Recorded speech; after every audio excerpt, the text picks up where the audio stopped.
Clean பண்ண போகிறேன். ஃப்ரிட்ஜை க்ளீன் பண்ணி 1.5 மாதங்கிட்ட ஆயிட்டா. எனக்கு அது ஒரு மாதிரியாக இருந்துச்சு. சரி இன்னைக்கு க்ளீன் பண்ணுவோன்னு க்ளீன் பண்ணேன். நல்லா வந்து வாஷிங் பவுடர் கொஞ்சோல போட்டு தண்ணியில் நல்லா முக்கி எடுத்து கொண்டுட்டு வந்திருக்கேன் இந்த துணியை. இந்த மீன் கறியெல்லாம் வைக்கும்போது இந்த மாதிரி ஏதாவது படிஞ்சு இருக்கும் பார்த்துக்கோங்க.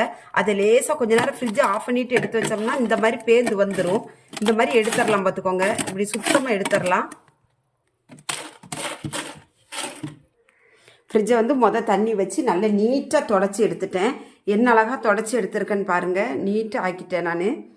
அப்படி டோர் கீரெல்லாம் தொடச்சி எடுத்துட்டேன். இப்போ லைட்டாக கொஞ்சம் கல் உப்பு கொஞ்சம் வெதுவெதுப்பான தண்ணியில் போட்டு அப்படி நகைச்சூடு தண்ணியில் போட்டு நல்லா இப்படி கலக்கிடுங்க. நல்லா கலக்கிட்டு இந்த துணியை நல்லா இப்படி டிப் பண்ணி எடுத்து இந்த உப்பு தண்ணியை வச்சு லைட்டாக அப்படி தொடச்சி எடுத்துருங்க. ஃப்ரிட்ஜு நல்லா கிளியர் ஆயிரும். லைட்டாக சால்ட் போட்டு துடைக்கிறதுனால நம்மளுக்கு வந்து ஒரு கிருமி நாசினியாக இது வந்து செயல்படும். இந்த மாதிரி பண்ணுங்கள்.